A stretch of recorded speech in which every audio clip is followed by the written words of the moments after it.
Welcome to the Barkin Boys podcast. Today we're talking about one of the coolest gentlemen to ever live and the Mothman, which arguably are both pretty cool gentlemen, if I say so myself.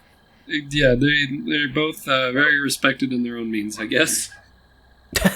Well, I mean, like one was like a real war hero. Yeah, we got a war hero. You know, decorated war hero, and then you got like a guy who's a moth and a man. Oh God, the dogs it'll be fine. Anyways, they got that dog in them. You gotta forgive them for that. Yeah, can't forgive the dogs for them barking. All right, Matthew, I'm gonna take this one away with my man Lafayette G. Poole, otherwise known as War Daddy. And the name War Daddy might be a little familiar if any of y'all have watched Fury. Brad Pitt's character plays the name of War Daddy. That's his call sign, or nickname they gave him. Which he was based off of this guy I'm about to talk about. Lafayette. Lafayette, born in Texas, because as you should. But we're just going to jump straight into this guy getting into the war. He served in the third Armored Division in France between June and September of 1944. Commanded three different M4 Shermans, all of them being, two of them being different variations. His other squad mates being, we got Corporal Wilbert Red Richards was the driver, Private First Class. Oh God, Bertrand. Bertrand?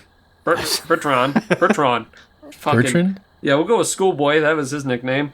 He was the, and then we have assistant driver and bow gunner Corporal Willis Groundhog Over, the gunner, and technical 5th grade Delbert Gilbert Boggs the loader. Delbert. But Pole's first tank, which he named In the Mood, lasted from June 23rd until June 29th. It was hit by a Panzerfaust, forcing Pole and his crew to bail out of the tank, which they gave him. They were able to take I guess they got the tank back to be repaired from armored. But his second tank being an M4A1 with a 76, because he had been using the smaller gunned M4s. And that one lasted... I think it's a short barrel 75, I think. Yeah, I think they used a short barrel 75, and then this one's the big barrel 76. Which it wasn't an easy 8, but still. Went from July 1st to August 17th. So this one lasted a little bit longer, and Lafayette loved this tank because of that 76. That tank, I'm just going over his tanks real quick, and then we'll get more detailed on the in-betweens. That tank, unfortunately, was struck by a P-38 Lightning. Friendly fire knocked out that tank for a minute. Oh, shit. And so, whenever that tank was knocked out, they ended up giving him back his first tank with the short 75, and he hated it. He was like, I hate this tank. He goes, it's got a small gun on it. And he was like, we'll just sit here and wait for, the new one to be repaired. And they're like, no, you're going to go out in that tank and you're going to, go out and do your job. And so he told his crew, he was like, hey, y'all guys go over and grab some food or something or other. And so this guy, War Daddy, hops in this tank because he didn't want to take his crew out in it and drove it into a lake. It's not a confirmed story, but I'm pretty sure that's what happened because they ended up getting a third tank. It's crazy how there were like 300 people there and no one saw a damn thing. Yeah, no one confirmed anything, but this guy being so proficient at what he did, they weren't going to reprimand him or anything. They were like, all right, give him another tank. So they gave him another 76 M4, which he named In the Mood 3. There's In the Mood 1. That's not a short barrel 75. No, that's a 76. That's the second one. Oh, okay, that's the second one. Yeah. You can't see it, but I just posted a little picture of him fucking going to town in that tank. Yeah, dude, man. But so let's get into this man, and he's an American tank ace. Well, I just want to touch like a little bit on just like, you know, we talked a little bit about like his tanks and his nicknames and stuff. Every aspect of this guy is baller as hell. Like, I don't know if y'all know anything about the military, but like you don't get nicknames for positive like anything unless you're really good at it, right? Like, you know, it's just like the Top Gun thing. He's called Baby on Board because he like, I forget what it is, like freaks out or whatever. You know, you get called Peaches because you ate a can of peaches and then shit yourself. Like, these aren't like pleasant things. So if you get a nickname that's like fucking cool, like War Daddy, you're probably pretty good at what you're doing. And then in the fucking 40s, he's just like, we are in the mood. All right. Yeah. Well, okay. So In the Mood comes from a big band in the 40s called the Glenn Miller Band, and they had a song called In the Mood, which was pretty popular because, you know, big bands were, you know, it back then. And they had In the Mood and stuff like that. So that's why he really liked that band. That's why he named his tank In the Mood. But also, not only was this man a killer of like tanks, this man was a undefeated boxer, and that's kind of where his War Daddy name kind of comes from. This man was an undefeated boxer, and even boxed while he was in service and whatnot. And I don't have how many wins he exactly had, but this man was upwards of like 40 wins, just straight knockouts, never lost. So there's this like old saying, and it's like, you know, if you have like 100 fighting men fighting in a war, you got like 90 of them probably shouldn't be there, you know, or sorry, like 50 of them shouldn't be there. 30 of them are halfway decent. You know, 10 can keep their head on in a fight. 9 are actually like good to have around. And then there's the one dude who's really carrying the fucking team. And this is that guy. Yeah, this is like, he's the one out of 100. Yeah, and he was quoted saying, because he had a couple of guys that come up and wanted to, like, be in his crew, some, like, young recruits, and he pretty much told them to fuck off because he wanted to have the best tank crew in the division. Which, here is another, I'll send this one too. Here's another picture of him on top of, there's the next picture of In the Mood. Anyway, so, you know, it's past D-Day. They're crossing into France and whatnot. And this man discovered that the easiest way to fight a panther or even a tiger is from behind, is putting a round in the ass end of those tanks. So he was pretty much, he kind of like strategized his tank driving around getting behind these fuckers. Which, you know, not real easy, but...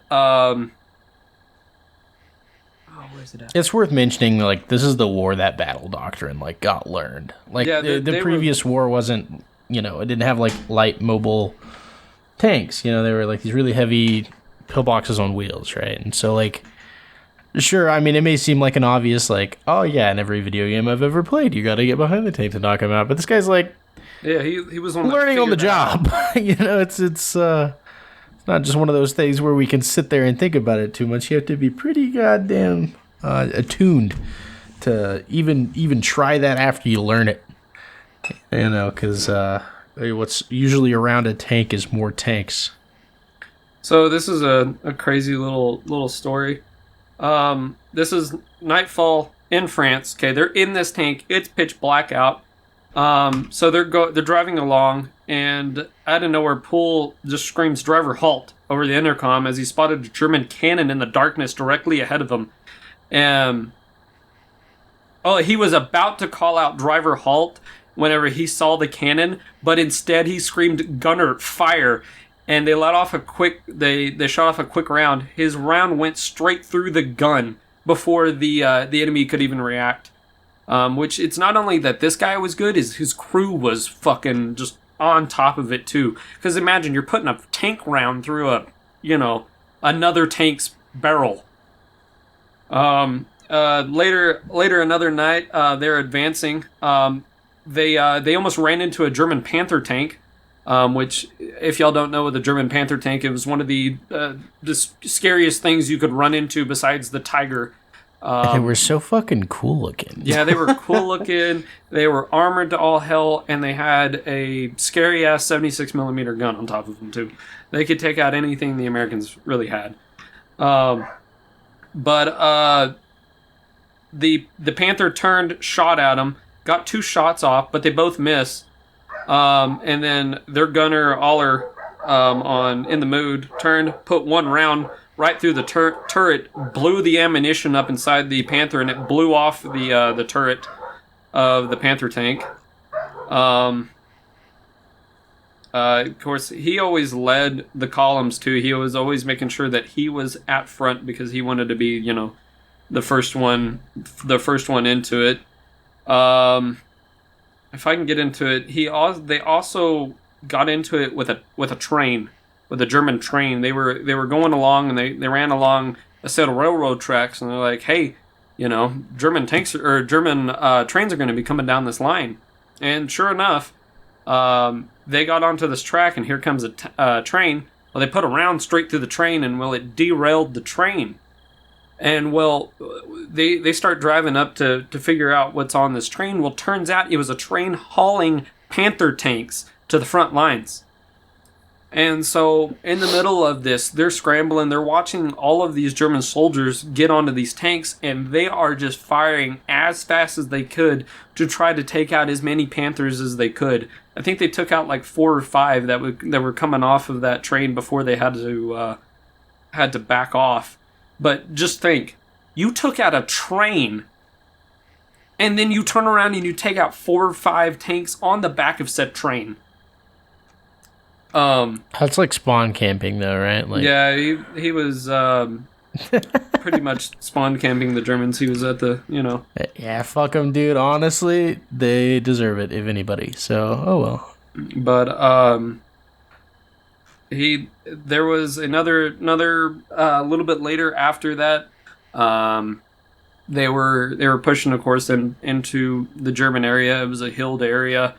They were rolling up. They had accounts that a scout had seen at least two Panther tanks inside of a small village, I believe, and they decided that they were going to roll up onto a hill that overlooked the village. So him alone, this lone M4 Sherman, goes up over a hill, and as soon as they crest that hill, there's a Panther looking square in the fucking face. And of course, they just start loading and firing as fast as they can. They took out the 2 in the town, I believe. And let's see, how many confirmed kills did this man end up walking away from the war in? 258 total armored kills, which counted for self-propelled guns. He had 12 confirmed tank kills. And he was given the deal of tank ace. They wanted to give him the Medal of Honor, but the president at the time was like, no, we can't give one man a Medal of Honor for an entire tank cruise deal. So, that's I don't bullshit. believe, yeah. I would like to list off this guy's awards real quick. So we got a Distinguished Service Cross, which is like second to the Medal of Honor and whatnot. He got a Silver Star, Legion of Merit, Purple Heart, amongst other things. And then the French gave him the Legion of Honor and then the Croix de Guerre, whatever that means. But basically it was just you fought against the Axis in the Second World War. But just highly decorated with some really cool, really prestigious medals. So a little bit of life after the war. He retired from the army September 19th, 1960, because also this guy had 8 fucking kids. I mean, that's good. Dude was that takes some fight, man. He wasn't only in the mood in the tank. Listen, bro, he was in the mood, man. That's what he's thinking of the whole time, just killing and laying it down. But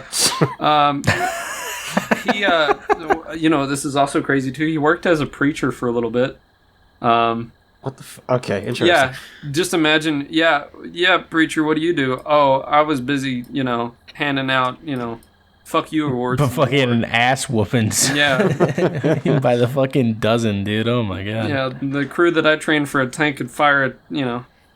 He also, during the military, because, like, after the war, he stayed in the military. He was, like, an instructor and stuff. And then, like, 1948, he became an instructor in auto mechanics for the Armored Division, which is cool. So this guy could, not only could he sling rounds, he could also sling wrenches. He also coached Little League Baseball. What did this man not do?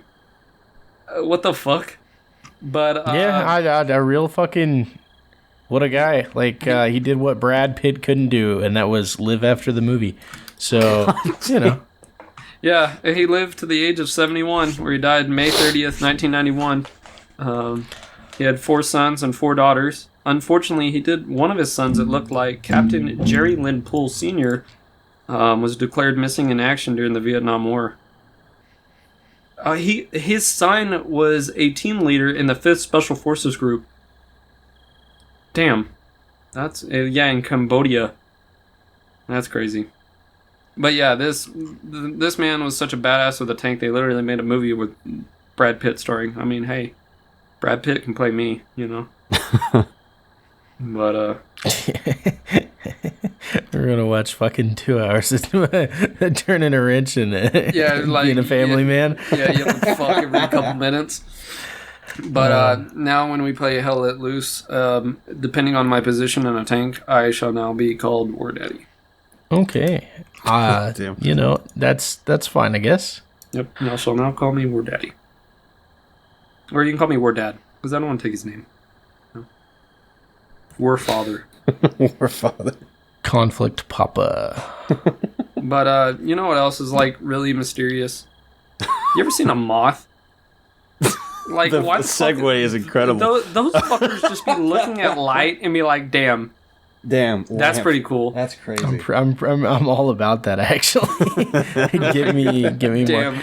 Okay, dude. Okay, light. So we're gonna this is gonna be a little embarrassing, but I have wondered my whole life, and like I guess I still wonder, but when I was a kid, it was a particularly strong like curiosity. I never got resolved. Like, why aren't they all dead from flying into the sun? Okay, like hear me out. Like, if they are so into light, why the hell haven't they all? Can I Google that? Why don't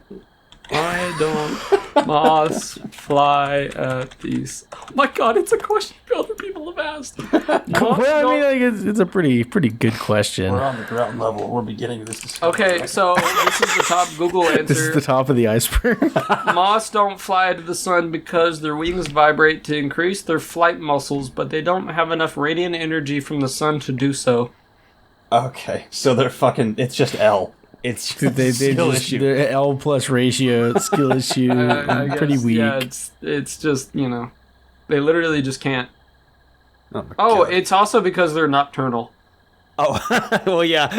So they're sleeping? That's the only reason? Are they fucking idiots? Like, do they need to fucking rise and grind out here, man. They're fucking missing out. If they were like, whatever not nocturnal is, normal, if they were normal, then like, they would really fucking have it made. You know, like they just have all the sun in the world and they wouldn't have to like run in and piss on my fucking screen door. Like, you ever wonder how? Do you ever wonder if Mothman ever tried to fly at the sun? Dude, that'd be hilarious. He was trying to go home. The home was his son. The home is his son. I really wish I watched this documentary before this. I would have had a lot more. The Mothman of Point Pleasant.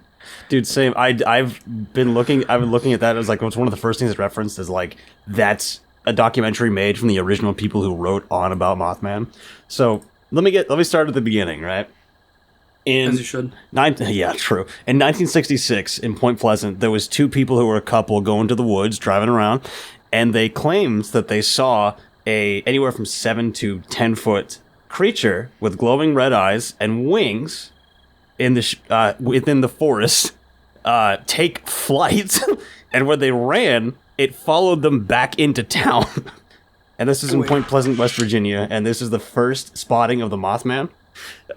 From there, that set off the springboard, right, for everybody else to start seeing this. About a year, in that year, there was like 100 plus, I think most of them are bullshit, but there was like 100 plus sightings of Mothman throughout this area.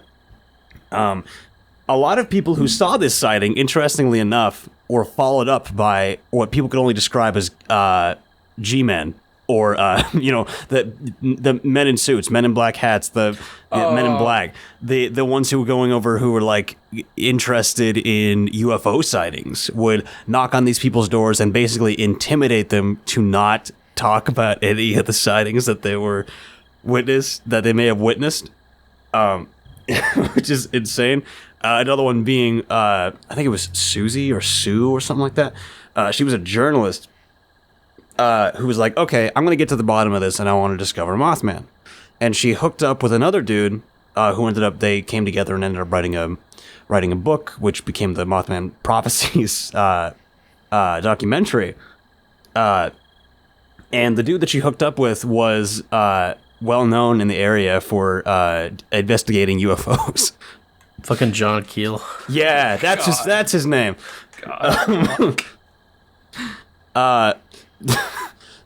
They according to a lot of the research is interesting. They went to a place called the TNT area in the local vicinity, which was an old munitions World War II facility or bunker. Yeah, it was. It's where they housed like excess bombs. Oh, God. Yeah, it was a bomb storage area. I mean, that's pretty common. Like, yeah, it's not. You want to have more bombs than you need, right? Like, this is a question of like more is more. You know. You know, we dropped so many of them, so why not have more? But along with that, people wouldn't really know what Mothman was. Some people are like, oh, it's bullshit, it's a hoax, or it's a myth, or urban legend. It comes from, fucking way back in the day when this is an old ancient creature. This is just something we haven't discovered yet. Some people think that he is an omen for disaster, which I thought was the bridge. Yeah, so you gonna talk about the bridge? Yeah, not just the bridge. There were a few other examples that I had. Which tab was I on? I missed my tab. One time I saw him and then I couldn't get it up. No,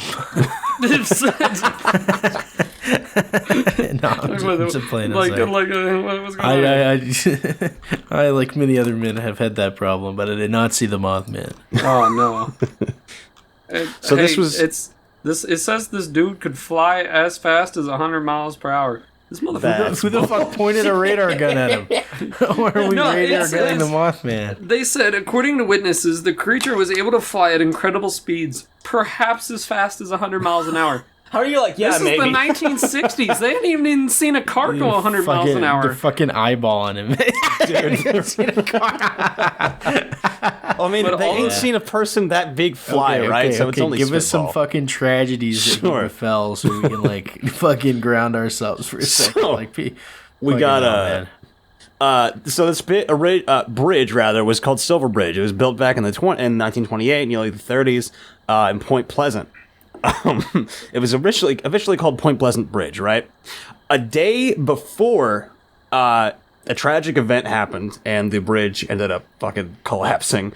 Killed 46 people. Yeah, and killed a lot of people.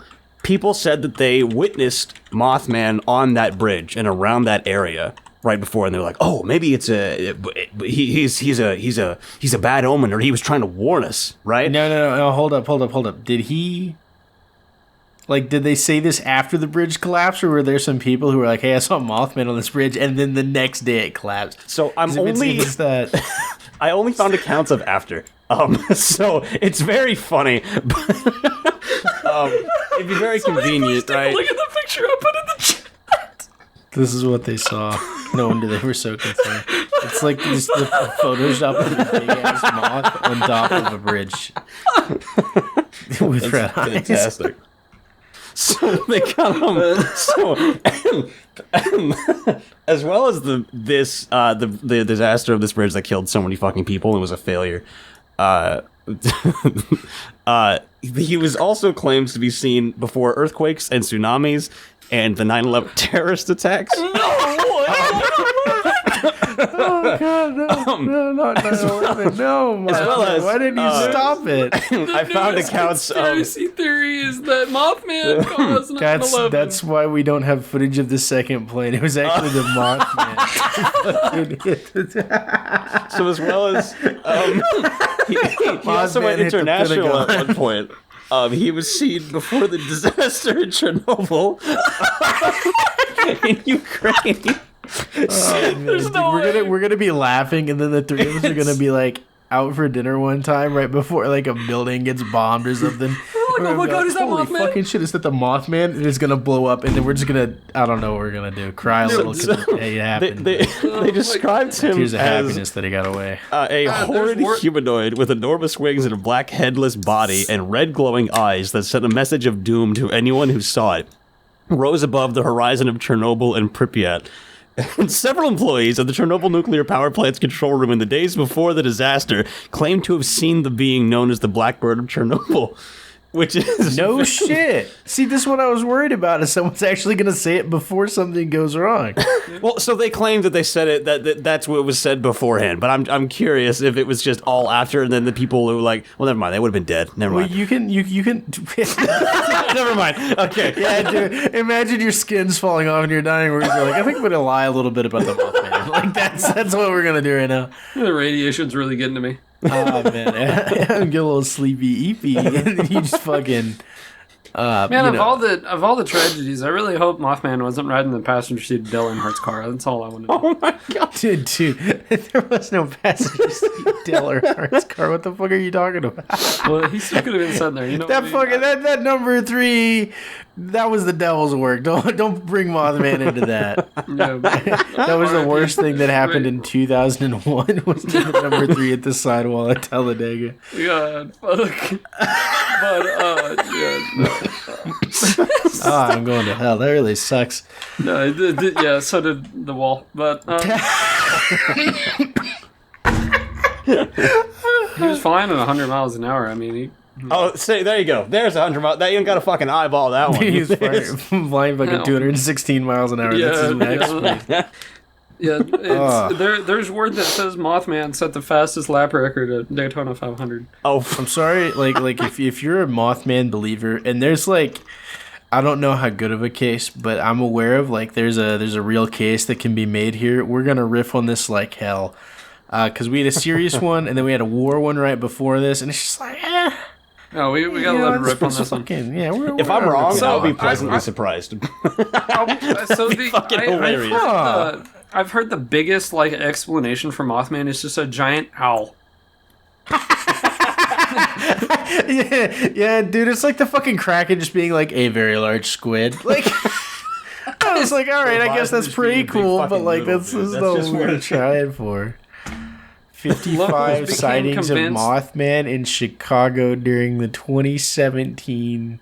No. Oh, by the way, Barking Boys, there is a Mothman festival. Oh, god damn it! We got another thing to I put really on the list. think, yeah, okay, so we're going to see not only the goblins of fucking Hillier, Kentucky. Scientology. Oh, Tennessee is a different place than Kentucky, I've been made aware. Yeah. There's somewhere over there. We are not dealing with Scientology, man. I don't want to get put on their fucking shit list. Oh, fair. No, I don't. That's just like an inconvenience I don't with want their in my middle life. tooth. Hey, look, I really think, and this is my real theory, I'm going to bring it up again. I brought it up in the past. They are blackmailing Tom Cruise because he has a set of fake teeth, like the one in the middle, because he with his real teeth, bit a homeless person, and he could get arrested for it. And that's my theory that has no backing whatsoever. I've heard that story before. But I have no idea where I got that from. But, like, Interesting. that's in the noggin. Okay, so I'm going to bring it back to Mothman real quick just because this is an interesting thing about the bridge. Okay, so here's why they actually think the bridge collapsed. So the bridge was built in like the bridge was built in 1928 and the asbestos and duct tape didn't keep up. Well, okay, so they built it around the time when cars were lighter, like the Model T at the time weighed just 1,500 pounds. And then in 1967, whenever it collapsed, the average car weighed about 4,000 pounds. There was like 8 semis on it at the time. Yeah. It's fucking crazy how that happened. Yeah, they said that the bridge was just packed with cars, and so that's kind of why it collapsed, is because it couldn't deal with the weight of new model cars. Which, sure. That's fair. Sure. How did we feel? If you don't mind me, do we have any more Mothman, or can I pivot to Men in Black? Oh, dude, you're good to pivot. Oh, dude, Men in Black. Okay, Dude, how do we feel Will about Smith. the Men in Black? Well, okay, excellent first and second film, soft third, and a really bad modern adaptation. I'll be honest real quick, though. Tommy Lee Jones carries that movie. God damn it, I want to agree with you up until the point Frank is introduced, because that dog is the funniest dog there ever was. You got a good point. That's Frank. Dude, is fucking... Oh, man, I love it. Men and you can't just Google Men in Black because it pulls up the movies.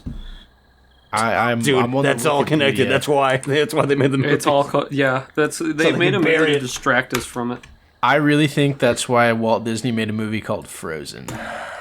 Wait, Have you heard that theory?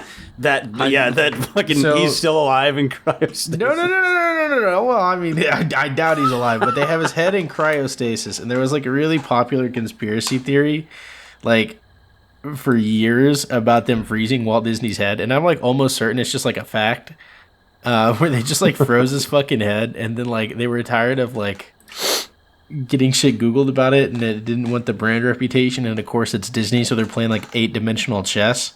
Like, we're gonna make a movie called Frozen. So when you Google Walt Disney Frozen, instead of it being the stories of some dude's fucking head, it's that movie. So like every time somebody talks about the Walt Disney thing, I always think of Futurama. Nixon's head. Nixon's head, yeah. Yeah, that's the only thing I've seen. So cool thing about the Men in Black, real quick, in popular media, 1976, Blue Oyster Cult. Oh shit! I love Blue Oyster Cult. Band. Yeah, made a song called ETI, which stands for Extraterrestrial Intelligence. Contains the line 3 men in black said, "Don't report this." Okay. Anyways. All right. Did you just like find a fucking line in the Wikipedia? You're like, I like that. That's all right. Yeah, no, I wanted to bring up Blue Oyster Cult, so because I don't fear the Reaper, so. All right, I'll take it. That was a little forced, but we'll take it. Well, it was really forced, especially the cowbell. All right. Well, he's getting kicked out of the Discord call. Oh my god, I have been removed from the Barkin Boys. There are only 2 Barkin Boys now. No, so what do y'all think? So I think that so there's like, we'll start out with like a broad overview of the Men in Black. It's like, whenever you see an ET, or like you see a UFO and whatever, or like you like think you see an alien or something, and then you're just like, well, that's fucking weird, and then maybe you like tell your family or whatever, and then like 2 days later, some dudes in fucking suits with no identification knock on your door, try to like force their way in. Sometimes they're like normal looking, sometimes they're like described as like real pale, maybe hairless. There was one description I got of Walking Dead, like they're fucking zombies with fucking like just pale as fuck and just no emotion. I was like, that is horrifying. Yeah, just like real fucking like skin suit people, right? Like, like if somebody had like who had never seen a human had to recreate it from like a pretty decent description, but couldn't quite get the nuance,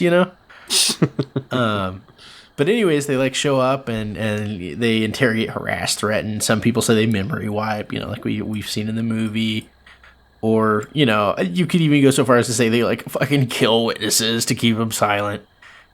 But just like mysterious men working for an unknown entity, whether that's government or otherwise. Or maybe it's an alien, or like, Matthew was saying The Walking Dead. And it's just like, holy fuck. What is this? And I think there's probably people who have that job description. Like, and I don't know if it's exactly like fucking UFOs, but like imagine you see, like you accidentally catch a glimpse of like a black budget, like super aircraft from the US's deepest, darkest vaults that shoots fucking lasers and can fly in any direction or whatever, right? Like, that's like something we made, Yeah. And you accidentally catch a glimpse of it because you're just at the wrong place at the wrong time, And so they scare the fuck out of you. And then they make you think it's UFO or like questioning or whatever to like further ambiguize or muddy the water with your fucking description of like, I saw this and these people showed up. And it's like it gets less and less believable as it goes on. Or they just shoot you fucking dead if you like see an alien just chilling on the street. You know, I don't know. I haven't seen one. This picture of a man in black has to be the creepiest fucking thing I've seen in a minute. What the fuck is that? Yeah. I mean, that's like a terribly fake photograph, but... Okay, so this is an actual image. I'm going to have to get the story behind it because... No, not that one, but this one. Of, like, what they believe to be an actual report of men in black. I'm trying to figure out where this one actually came from. You could probably reverse image search it's a CCTV picture. Of just like two dudes in suits and fedoras or whatever. Yeah. And it's really grainy and nondescript. So people also think that they're aliens. Yeah. Which is an interesting thing. Do you all think there's any credibility to it? To them being aliens? Well, not necessarily the aliens, but just like there exists a government entity that we don't know about that like actually goes and interacts when people maybe see things. Listen, as much as we don't know about the government, yeah, probably. I mean, let's be honest. There's probably something out there that's kind of like it, but you know, will we ever know? No. I totally believe it. I think that shit's, I don't know. It would make sense of like, you know, why would you always present all your cards all the time? Right? Like there's got, if there are things that like it never existed, like you get people who might believe in it or like, hey, they're super crazy, then it just makes it all the more likely that nobody's going to fucking talk about it or nobody's going to know anything about it because they think the fucking people who like believe it are fucking nutcases. So it makes I like how it's real. The most two notable cases of the men in black being like spotted by like Americans and such is either Roswell or Mothman. Oh yeah. Yeah, that's like have we done a Roswell one? Because like I don't think so. That could we haven't done it yet, but that could be a pretty. They definitely had an alien spacecraft crash. Like I'm on that team for that. Yeah, one. You know what? You know what? I'm here for it. I like it. You know, dude, they fucking okay. So they have a copy of it in Roswell, New Mexico. But like before they came up with the fucking balloon story, the Strategic Air Command, like the 409th Bomber Group, they were the first to respond to the crash, like after the farmer called in. And then they go to the news that day and like, we found a fucking alien spacecraft. And it gets printed in a fucking newspaper. And then the next day, like the bigger government entities come in, you know, who aren't just like good old boys who know how to fly planes. They're like, yeah, that was a fucking weather balloon. But the 409th SAC group is like aviation people responsible for executing like the destruction of the world if it comes to it. Like they're not stupid. Yeah, listen, it's shown in the fourth Indiana Jones, the one about the aliens when they go back to the Crystal Skull. Yeah, Crystal Skull, which by the way, I like that movie. Get over it. Anyways, they came out with some bomb ass Lego sets. Yeah, no, I fucking love the Lego set. Anyways, but in that movie, they go to Area 51 and they find an alien in Area 51 after Roswell. So it has to be directly linked. What's my source? Indiana Jones at the temple. Yeah, what's my historical accuracy? Indiana Jones. I watched Paul one time, and that has convinced me. Okay, you want to know the movie that scared the shit out of me as a kid that was alien related? Was it Signs? Signs is fucking terrifying. No, whenever they're inside with the fucking water cups, yeah. Mm-hmm. Whenever they're inside the house and it walks past the window, scared the living shit out of me as a kid. So I have like a little story about watching Signs. Like I was like on my way to being a grown ass adult when I watched it for the first time, and it scared the fucking piss out of me. So I've always had, well, no, it's gotten better now, but like a really deep fear of aliens because I used to have this recurring nightmare where outside of my window in like my childhood bedroom, like just these 3 aliens like just like very creepily stared in. And like it was so like bad and visceral and vivid that I could just like I would feel fear like the whole day after having that nightmare. So I just like always used to be freaked out by aliens. And that hasn't happened in forever. But damn, we watched and before I like kind of got over it, like in modern times or whatever, me and my wife went to a wedding in somewhere in East Texas. And that night we went back and stayed with like one of her aunts and we watched Signs. But this aunt lived in the middle of fuck ass nowhere in like the tree swamp, you know, like really wet, dark, and like not like where we're from. So I was already kind of on edge. And then, because I wasn't at the time married to my then wife, they're like, all right, and since you're a boy, you can't sleep in the same bed as a girl. So we're going to put you in this decrepit ass room with a fucking mattress. And it's just like dark and creepy and everything. And we watched fucking Signs. And dude, I just like shat myself all night. Like, it's just like, I am going to die. Like, oh my God, it was terrifying. Okay, so the one that, aliens or something else, but what used to get me whenever, like, in through high school and a little bit outside of high school, I mean, still, sometimes I get the little spooks from it, but it's watching ghost videos was my thing. That freaks me out.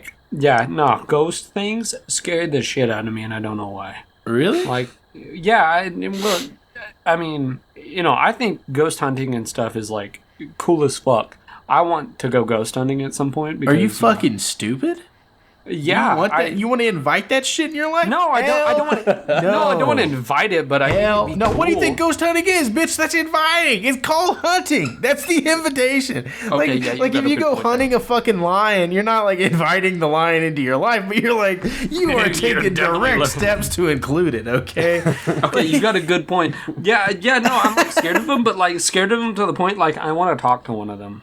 I mean, I suppose that's a pretty like empathetic response to fear. Like you got to think, not all of them have got to be like murderous intent. Well, I'm not saying murderous intent. I'm just saying like you want fucking an extra friend at all times. Good on you, but don't fucking bring that shit near me. You know what I mean? I guess you got a good point. But like it's not like I'm like hey, I think ghosts are 100% real. Because I cannot confirm nor deny that they are, but I think it's just such an interesting topic. I guess it's good. I don't know. Ghosts have never been like a big one for me. Oh really? It's been aliens for you. I've been an aliens guy. Yeah, I grew up watching fucking Ghost Hunters all the time, like Ghost Hunters and Ghost Adventures and all those fucking cheesy ass shows that were on like the Sci-Fi Channel or the History Channel, and they were all fucking just stupid. Like. Yeah, shout out to Zach Baggins, be a giant piece of shit. Zach Baggins, man. Yeah, Aaron, go in there. We'd watch that shit, and I'd just like, this is such horse shit. Okay, but like when I used to watch it though, I was like, 9-10 years old, and I was like, oh my god, this is creepy as fuck. And me and my mom would just sit there and fucking riff on that shit the whole. Oh really? No, never. I used to watch them because I used to watch them alone because my family just didn't really fuck with that shit. So I would watch them like alone in my room, and yeah. I can see why that would be very scary.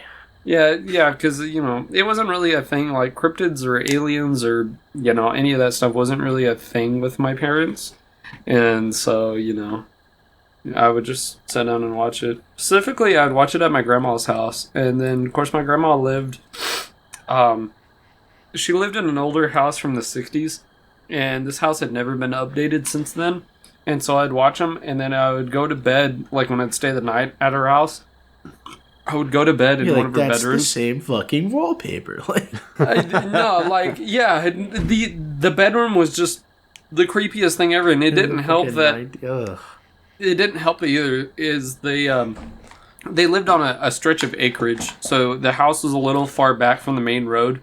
And so they had a telephone pole that had a light on the telephone pole, so that way you could walk outside and it not be pitch black dark because they had a barn that you could walk in between. Well, that light was positioned at the right spot that the trees and shit, you could see the shadow inside the window, and so I had to like turn over, put the covers over my head, and just raw dog going to sleep. Because there was no, going down the hallway to go get grandma, because that hallway, it was creepy as fuck too. Ain't no way I'm running down a dark hallway. The fuck? They'll come after me. And what didn't help either is the closet in front of me where I slept was one of those like accordion style doors. And so, no, I didn't like that either. I don't know what it was with that accordion style door on that closet, but it freaked me the fuck out. But yeah, that's a story of Hardhat being scared of fucking ghosts at a young age. Honestly, pretty reasonable. Not even gonna lie. Yeah. So I hadn't really fucked. The only way I known aliens when I was younger was Star Wars and Indiana Jones.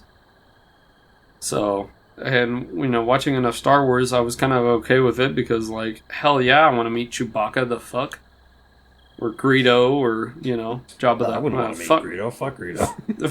fuck the homie Jabba the Hutt though. But fair enough. Yeah, Hammer Akbar. Fuck that dude too. But yeah, I don't know. It's just weird ghost encounters. We swear to God, though. Okay, so Matthew can tell this story a little bit better, though, just so we could... I want to get this story out there, because since we're on the topic of ghosts, whenever me, Matthew, and Saren, my wife, lived in a rent house together. Oh, is it this one? Oh, God. Yeah, no, you're going to be able to tell this story, because you dealt with it. Matthew's room, okay, his closet had some shit.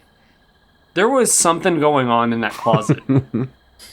Like, I remember at one point, I even think, did we set up a microphone to record stuff in there? Yeah, we did. Yeah, because there was so much weird ass shit that went on in that fucking rent house. It's funny because that's the same place I recorded in too. I recorded in that closet. Yeah, whenever... Jesus, fuck. Yeah, so Matthew had this wild setup in the closet whenever, he was a baby YouTuber. I say baby YouTuber, he was doing, he's getting there.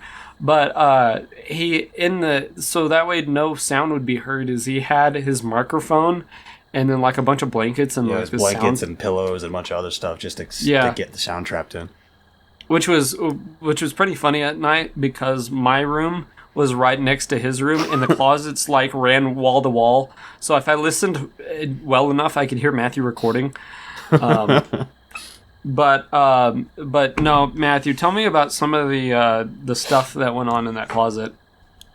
Okay, so one of the first things that immediately comes to mind is that whenever it's straight up fucking sexist, dude. Like whenever it would be like me or you or another one of our buddies, or even sometimes the animals, like Jinx would be totally cool.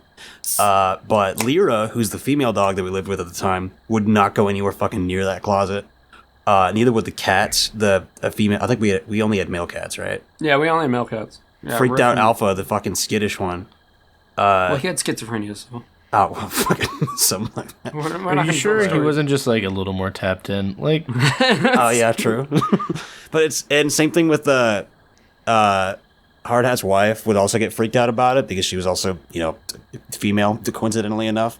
It's just it was really odd. Sometimes it would be like, oh hey, the temperature felt like it would fucking change in that closet. Like it would be colder in there. I'd wear hoodies all the time when I was in there, but in my main room it was fine. There was no leak. There was nothing that was open to like the rest of the air. There was no vents in there, which was odd. And there was also a fucking shitload of blankets and pillows. You'd think it'd be warmer. Which also too, this house wasn't like real old. It was it was not late 80s. Oh, or the the children's footprints on the ceiling when you walk into the fucking house. I forgot about that. Yeah, they're okay. So there. Was this because of the incident where I had liquid on the roof and then we found him after that? Oh, when you tried to shotgun. Okay, so there's a story. I tried to shotgun a beer, okay, and I'd never done it before. And so I stood in front of the front door and I went to, I cracked the hole in it. And, dumbass me cracks open the other side of the beer before I can even, get it up and start drinking it. And I made eye contact with, Matthew and some of the other people in the house. And I just died laughing at the time that I have this beer up and in my mouth. And I just fucking rocket beer onto the fucking ceiling, okay? And in the midst of that, like the next day later, we found like kids' footprints on the roof of the on like the ceiling.